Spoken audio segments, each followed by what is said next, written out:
inkompetensi dari sebagian besar pejabat tinggi negara. Banyak yang mismatch. Junior saya Menteri Kelautan Perikanan sering curhat sama saya tuh bangsa gitu. Saya tuh dari ITB dan berusaha di bidang IT gitu. So he wishes gitu ya, kalau tempatkan di Nuki Aktif gitu ya. Jadi banyak sekali tidak the right person on the right place gitu. Dan itulah mungkin tadi Bang Jati klaim kelebihan Pak Harto itu begitu. Kalau dalam Pak Harto itu model PU, Kementerian Pertambangan Energi, Perhubungan, Industri, mohon maaf, lihat data statistik 70% itu alumni ITB. Tapi kalau Menteri Kelautan Perikanan, Pertanian, Kehutanan, Pak Gatot Nurmantio, 75% itu alumni ITB. Itu tidak bermaksud untuk menonjolkan kampus per kampus, Mbak Usul ya. Tetapi itulah menghargai kompetensi, Pak. Lalu Mbak Usul, saya ingat pada sebuah hadis, kalau suatu urusan diserahkan kepada bukan ahlinya, dan tunggu satu curahnya, Pak. Saya bersetengah tahun jadi menteri, Bang, jadi waktu jalan Gus Dur, Bung Mega, Bung Habil yang mendampingi saya nih. Saya nggak bisa bayangkan kalau jadi menteri, nggak tahu pameran batubara tentang sektor itu. Pasti polisinya itu kayak layangan putus tuh.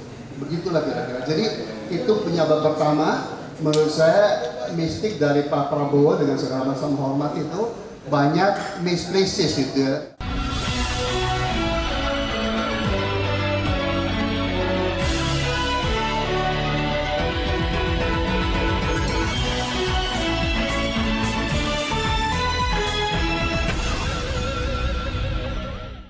Ini mumpung saya ada anggota Dewan Perwakilan Rakyat dari setengah oposisi, PDIP kan begitu ya, bukan oposisi penuh, setengah oposisi. Karena ya, yang gas kemarin mendukung kan ya, kepulangan dari presiden.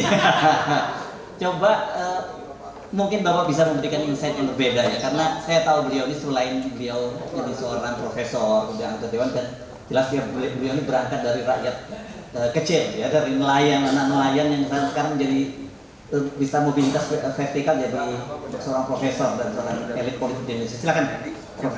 Indah. Bismillahirrahmanirrahim. Assalamualaikum warahmatullahi wabarakatuh. Salam sejahtera untuk semua. Saya datang ke sini persis asumsi saya terpenuhi ya, bahwa semua kita yang hadir, Pak Antoni Budiawan, seperti yang diungkapkan oleh Sobil Bed ya, bahwa dimanapun posisi kita, entah itu di dalam pavilion atau outsider, itu kita sama punya nawa itu bahwa ingin negara ini cepat maju, makmur dan berdaulat gitu. Nah cuman saya masuk guru besar di IPB, jadi insya Allah saya objektif gitu ya. Itulah barangkali terlepas dari begitu banyak kekurangannya seorang Megawati ya, dia memposisikan diri sebagai partai penyimbang. Singkat cerita 23 September tahun 2024 waktu beliau mendapat honoris causa dari Uzbekistan dan diundang di Petersburg, saya waktu itu Pak Jati Makarim menyarankan agar Bu Mega itu cepat menerima Pak Prabowo, Pak Marwan itu. Waktu itu diskusi malam tuh, ada Ahmad Basara, ada Sikoni, ada juniornya Pak Tejo itu, Bu Mega nggak beberapa meja tuh Pak Abraham Samad. Lalu apa gunanya kita pemilu? Apa gunanya demokrasi kalau semua partai masuk di dalam gitu, nggak ada checks and balances. Dan that's I feel it sekarang itu. Jadi PDI kan by the way Pak Hensat ada 19% tuh di parlemen. Jadi apapun pendapat yang berbeda, Bang Zaki, itu kita seperti seperti tidak ada artinya. Tetapi itulah klaimnya seorang Megawati, partai ideologis, dia raja, rakyat yang menilai. Kalau boleh saya buka dapur PDI Perjuangan, beliau benar-benar sangat mengharapkan di desa itu seperti waktu zaman waktu zaman Pak SBY itu, Pak Abraham Samad kan qadarullah in the last 3 years Pak SBY itu performanya benar-benar declining, dan waktu itu yang paling benar-benar PDI Perjuangan, Pak. Saya itu pendiri PKS, Pak. Jadi saya menyarankan orang, saya bilang kalian tuh harus turun PDI Perjuangan untuk konsisten. Kalau memang ada ketidakbaikan dan itulah demokrasi, ada checks and balances di luar dan panen. And then PDI hat-trick 2014 menang, 2019 menang, 2024 walaupun kemarin ditusuk oleh Arcok, oleh Jokowi gitu ya. Tapi tetap menang. Nah, Tapi kalau boleh saya informasi dari bukan hanya partai penyimbang rakyat juga, saya kira kondisi ekonomi kita, mohon maaf Bang Zaki, fakta kerasnya itu sungguh sedang tidak baik-baik saja. Iya kan? Adalah rumus dari ekonomi bahwa kalau negara berkembang ingin maju makmur, ingin keluar dari middle income trap, pertumbuhan ekonomi itu harus 7%, Pak. At least itu Bang Tony. Sekarang 5% gitu ya. Iya kan? Dan setelah kami analisis, teman-teman, penyebabnya itu 3. Pertama adalah, mohon maaf, inkompetensi dari sebagian besar pejabat tinggi negara. Banyak yang mismatch. Junior saya Menteri Kelautan Perikanan sering curhat sama saya tuh Bang Zaki gitu. Saya itu dari ITB dan berusaha di bidang IT gitu. So he wishes gitu ya, kalau tempatkan di Mutia Afif gitu ya. Jadi banyak sekali tidak the right person on the right place gitu. Dan itulah mungkin tadi Bang Zaki klaim kelebihan Pak Harto itu begitu. Kalau dalam Pak Harto itu model PU, Kementerian Pertambangan Energi, Perhubungan, industri, mohon maaf, lihat data statistik 70% itu alumni ITB. Tapi kalau Menteri Kelautan Perikanan, Pertanian, Kehutanan, Pak Gatot Nurmantio, 75% itu alumni IPB. Itu tidak bermaksud untuk menonjolkan kampus per kampus, Mbak Usul ya. Tetapi itulah menghargai kompetensi, Pak. Lalu Mbak Usul, saya ingat pada sebuah hadis, kalau suatu urusan diserahkan kepada bukan ahlinya, dan tunggu satu curangnya, Pak. Saya bersetengah tahun jadi menteri Bang Zaki waktu zaman Gus Dur, Bu Mega, Bung Habil yang mendampingi saya nih. Saya nggak bisa bayangkan kalau jadi menteri nggak tahu pameran batubara tentang sektor itu. Pasti polisinya itu kayak layangan putus tuh. Begitulah kira-kira. Jadi itu penyebab pertama menurut saya mistik dari Pak Prabowo dengan segala macam hormat itu banyak misplaces gitu ya. Kemudian yang kedua adalah mengenai super tiap kementerian dan hampir semua menteri punya wakil menteri. Saya tahu persis 90% menteri dan wakil menteri Pak Sunarko itu kayak matahari kembar itu yang membuat very slow gitu ya. Ya, dan untuk informasi aja kita semua tahu bahwa Amerika negara dengan 370 juta penduduk itu menterinya hanya 14 bukan? Si Cina yang 16, kita 49 plus wakil menteri berapa itu? Jadi itu juga menghambat pertumbuhan ekonomi kita. Tambah badan, tambah staf khusus, tambah setiap ada masalah membentuk satgas. Jadi kan nggak ada dirjen segala macam. Jadi itu. Yang berikutnya adalah hampir semua menteri gitu ya, dirjen, kemudian orang-orang sekitar presiden misalnya ikut cawe-cawe itu, ikut bisnis di situ. Jadi ada barrier to entry. Begitu banyak investor asing yang kredibel datang saya, Rahmin, kamu lihat nggak? Tahun 2008 sampai sekarang ada 50 pabrik dari Cina, Bung Habil, yang pindah ke ASEAN karena permusuhan antara Amerika dan gengnya dengan China. Jadi memindahkan. Berapa yang masuk Indonesia? Zero itu. Mostly goes to Vietnam gitu ya. Jadi itu membuktikan bahwa iklim investasi kita memang brutal. Beruntung ada premanisme dan seterusnya gitu ya. Dan itulah sebab-sebab dan lagi kebijakannya menurut saya banyak yang blunder Pak. Dengan segala macam hormat, MBG kalau secara dasarnya udah betul, tapi implementasinya jauh menyimpang, Bang Zaki itu. Bang Zaki saya kira tahu bahwa setiap yang punya SPPG itu setiap bulan beruntung 150 juta. And then satu paket yang 10.000 realitasnya paling 8.000, itu yang menyebabkan kualitas makanan menjadi buruk. Saran saya pertama dulu ke Pak Hashim gitu ya, Pak Hashim Abdinya, Pak MBG bagus tapi jangan diproyekkan. Maksud Prof gimana? Pilih kabupaten kota yang benar-benar stunting dan gizi buruknya akut, and then duit itu jangan diproyekkan begitu, langsung dikasih ke sekolahnya. Muhammadiyah 10 tahun lebih Bang Zaki memanage yang namanya makan bergizi gratis, very successful itu. Karena nggak ada itu badan sekolah kan lebih paham. Dan yang kedua adalah menyedot dana, ini saya mau nangis, menyedot dana yang begitu besar, 500 sampai 700 triliun Pak Antoni Budiawan untuk ini.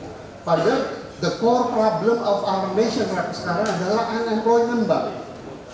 Pengangguran yang meningkat, PHK, dan seterusnya. Jadi kalau saya advisernya Pak Prabowo, harusnya the first program yang harus di-create adalah bagaimana creating the job itu. Dan yang kedua, pertahankan tuh industri-industri yang masih eksis. Sekarang Bang Jani bilang tadi 85% Adinda Ahmad Yani itu 98% pabrik tekstil sekarang gulung tikar. Dan itu salah satu penyebab utamanya Bang Zaki, mohon maaf walaupun dia sahabat saya, ketika Menteri Perdagangannya sekarang jadi Menko Pangan, ketika membuka impor jor-joran tekstil Pak. Dan 3 bulan lalu saya di Komisi 4 marahin dia terus terang. Sedang kita clean-cleannya suasana dada beras melalui Sabang diimpor 250 ton Bang Maron batubara, dan itu keputusannya diratas di Menko Pangan itu. Nah, my question is, menteri yang udah jelas begini dan dia pun kaya raya yang setengah mati gitu, diangkat Pak, iya kan? Dan minimal 13 menteri yang titipan Pak Jokowi itu semuanya ada masalah Pak, bukan saya gibahnya. Pak Erlangga udah dipanggil kejaksaan berapa kali ya, 12 kali gitu ya. Dan saya saksi hidup itu bagaimana jahatnya sahabatnya Pak Antoni Budiawan yang namanya Pak Jokowi itu. Karena kan dia ini ilustrasi bagaimana politik itu memporak-porandakan kecerdasan kita Pak. Jadi Golkar itu 2 tahun lalu udah deal tuh untuk koalisi Adinda Yani itu. Tiba-tiba si Erlangga dipanggil kejaksaan terus. Akhirnya si Doli Kurnia, Jenderal Ludwig, satu lagi siapa ya? Isinya yang jadi gubernur mana sama Aceh, datang PDI, saya nggak Ibu Mega tuh.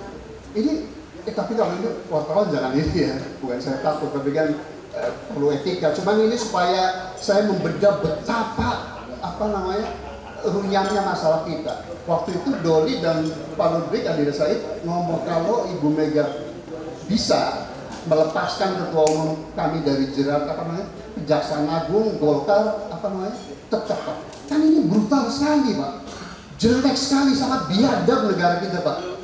Iya kan, kasus hukum ditukar dengan politik untuk kebajikan. Kemarin kalau saya boleh bermimpi sebagai anak bangsa, harusnya yang maju 3 itu Pak Prabowo berpasangan dengan Caimin, Anies berpasangan dengan AHY, ya kan, Mas Ganjar sama si Pak Mahfud, cakep itu Pak. Udah ada tuh. Kalau mau gitu. Nah, jadi sekali lagi dengan segala masalah potensi pertumbuhan ekonomi Indonesia itu Bang Zaki kalau menurut si Goldman Sachs dan McKinsey itu 10% per year.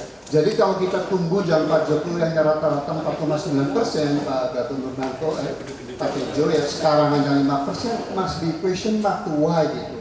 Dan why-nya saya jelaskan tadi, begitu banyak pejabat tinggi negara yang tidak punya kompetensi, Bung Said. Yang kedua itu cawe-cawe, saya terkejut Mbak Wiwi, Profesor Juro, waktu ada seorang anggota DPR yang punya rumah seharga 150 miliar Pak. Itu dari mana gitu, iya kan? Dan seterusnya. Jadi, nah kalau cuman yang saya agak pesimis ini, saya pun dengan Pak Buaran, Pak Jati harus tahu. Jadi yang deklarasi pertama Pak Prabowo di Hambalang Juni 2012, Pak Tejo yang orasi ini saya sama Bang Wilmar Witular dan Pak Burhan Abdullah Pak untuk 1000 profesor itu seluruh Indonesia tuh untuk bahwa 2014 presidennya Pak Jokowi. Cuman Qadarullah Februari 2013 saya dipanggil Bumar, dia bantu baik aja ke PDI gitu, saya juga di Pak Prabowo kan. Iya Prof, harus kesana ya. Jadi saya sepakat dengan tuan rumah bahwa kita yang hadir di sini tidak ada satupun yang bermaksud untuk degrading our country ya. Semua kita ingin berkontribusi. Jadi kalau ada kata-kata yang berbeda yaitu rahmat, dan harusnya itu yang diharness ya. Jadi sekali lagi itu, dan sekali lagi saya sepakat dengan Bang Laude itu, reformasi itu menurut saya kebablasan Pak. Jadi waktu saya dengan Bu Mega ketemu si Jinping ngomong gini Mbak Usul Maria, Madam Presiden, actually when Pak Soeharto dan Pak Karno itu udah the right path itu. Pak Harto kan ada trilogi di dalam stability, growth, and equity. Jadi nggak mungkin ada pertumbuhan ekonomi Bung Maron Batubara karena nggak ada stability Pak. Sekarang DPR itu meroyek, ya kan, dan seterusnya. Jadi investor susah Pak. Sekali lagi rumus ekonomi udah baku, udah dalil tuh bahwa dari negara berkembang maju tuh pertumbuhan harus 7% lebih, tapi sifatnya harus berkualitas. Bahkan dengan Bang Zaki harus banyak menyiapkan tenaga kerja. Yang kedua harus inklusif, dinikmati oleh seluruh rakyat, tidak oleh konglomerat saja. Dan yang ketiga adalah harus sustainable, harus ramah lingkungan. Pak. Kalau itu dilakukan maka bagus. Dan kedua adalah daya saing, karena memang mungkin kita kan selalu membaca dari Bank Indonesia dan Kementerian Perdagangan bahwa neraca perdagangan kita surplus terus Pak Gatot. Itu kalau neraca perdagangan komoditas Bung Henry. Tapi kalau dihitung dengan jasa seperti transportasi, kemudian IT, ternyata kita minus 20 miliar US dollar. Jadi itu ada yang disembunyikan oleh pemerintah seolah-olah kita tuh surplus. Sekali lagi kalau digabung dengan services, perhubungan laut dan kemudian IT, kita minus Bung Maron batubara. Nah jadi sekali lagi kalau boleh kita sarankan Pak Prabowo, kalau beliau itu benar-benar patriot, itu hilangkan itu pemborosan. Kalau bisa kementerian itu direduce, dan kan kita fakta asal semua orang bahwa beliau mengatakan menteri mostly ya 85% itu karena tim sukses, dan kedua adalah karena balas budi, exactly, bukan berdasarkan kompetensi Pak. Itu yang saya sebagai orang yang pernah dekat dengan beliau itu, iya kan? Yang berikutnya adalah hampir semua pejabat tinggi negara itu bisnis Bung, ngerti Pak? Dan pejabat tinggi negara itu kaya sekali. Dan sorry, saya bukan sok suci, sorry Pak Gatot, sorry. Saya ngomong di gedung DPR, di eksekutif, kalau diomong agak idealis sedikit, apalagi kalau ingat hari akhirat, Bu Husnul tuh, kayaknya pada bisa gitu kok, nggak mau gitu. Nah itu yang mungkin harus kita bantu tuh, negara moralitasnya udah pada titik nadir Pak, semua hampir munafik ya, dan hampir nggak ada yang percaya akhirat itu. Iya, saya kalau ampun. Jadi itu yang insight dari, walaupun saya di partai penyimbang, tapi insya Allah saya masih objektif ya. Jadi kalau kita cuma terakhir nih, tapi ini jangan di TV ya, karena ini kan pengakuan pribadi. Pak Burhan mengalami kesulitan Pak sebagai ketua Dewan Pakar. Saya 3 minggu lalu diundang ceramah di PA Center bersama si siapa yang wakil gubernur B itu si Mizwar siapa? Mirza ya Pak. Dan beliau komplain ke saya, susah kan ketemu beliau tuh. Jadi yang bisa akses ke Pak Prabowo hanya 3 orang. Pertama adalah Pak siapa namanya yang sekap nih? Saya pura-pura nggak tahu, padahal kita tahu persis. Dan itu mungkin titik the root cause of hancurnya negara ini, si Teddy itu. Saya kira bahwa Bapak dan Ibu tahu ya apa ya maksud uluran saya. Yang kedua adalah melalui Pak Dasko Pak. Dan kita tahu Pak Dasko bagaimana Pak. Semua yang sakit uang Pak. Orang ini uang. Dan yang ketiga katanya itu melalui ipar saya, dia kan istilah orang Cirebon, Pak Syafiq Samsudin, orang Bugis. Jadi orang-orang yang top brain ya, orang yang ekonom bagus-bagus malah susah. Dan terakhir yang lebih sedih lagi bangsa ini perlu kita koreksi, beliau nggak mau Pak menerima informasi-informasi yang realitas Pak, pengangguran makin membludak, kemiskinan, kelas menengah makin turun, dan yang lebih ngeri lagi kan sekarang saudara-saudara kita yang bekerja di informal sector udah 62%. Itu artinya kalau istri saya dari Pak dulu dagang di kaki 5, saya orang Cirebon dari sekotang informal Pak, yang upahnya tuh lebih dari, and then presiden nggak mau menerima informasi begitu Pak, dan yang melindungi dengan alasan karena beliau pernah kena stroke. Kan gila, kenapa mau jadi presiden negara yang kemiskinannya begini begitu Pak? Serius Pak, ini kan jahat menurut saya. Kita jangan eufemisme ya. Kalau presiden kan harus menghadapi kenyataan Pak, otherwise kita susah Pak. Dan terakhir ini soal kemiskinan ini pun kebohongan pemerintah Pak. Si BPS mengklaim Pak Susno yang miskin tahun 2025 tinggal 25,4 juta saja, yaitu 8,74%. Tapi garis kemiskinannya Mbak Usul lebih tahu dari saya hanya 600.000 per orang per bulan.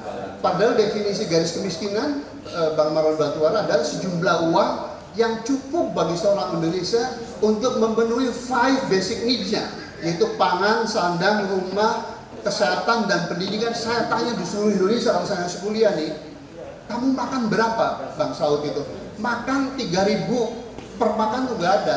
Jadi katakanlah cukup, berarti kan 10.000. Berarti untuk makan 300.000. Oh kalau gitu untuk 4 kebutuhan dasar lainnya hanya 300.000, which is not enough. Jadi yang saya ingin share di sini harus kita goyang pemerintah, goyang dalam masalah. Yang benar adalah garis kemiskinannya versi Bank Dunia, Bang Marwan Batubara, yaitu 6,85 US dollar per day atau sekitar 3,4 juta kasus narkoba per orang per bulan. Itu yang realistis. Kalau itu diterapkan, maka saudara kita miskin masih 160,1 juta.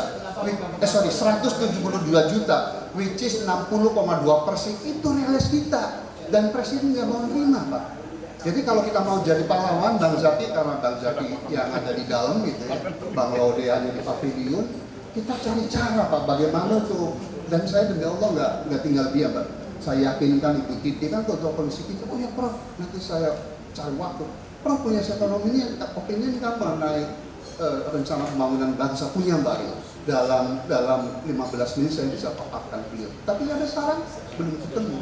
Saya kira itu aja dan saya saran ke adik saya, kita tidak boleh hanya sekali ketemu nih, tapi harus reguler dan harus ada take away, ada kesimpulan. Kalau enggak ya rakyat masih terpesat. Terima kasih, saya mohon maaf kalau semangat. Assalamualaikum warahmatullahi wabarakatuh. Terima kasih Profesor Rohmin Dauri.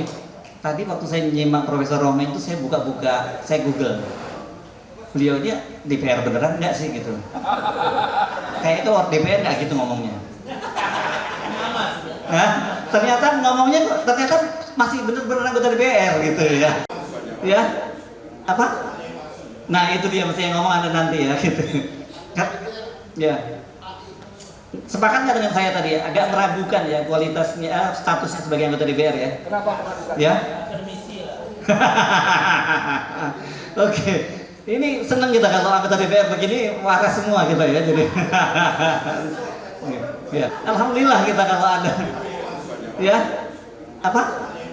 Nah itu dia mesti yang ngomong Anda nanti ya gitu. Ya.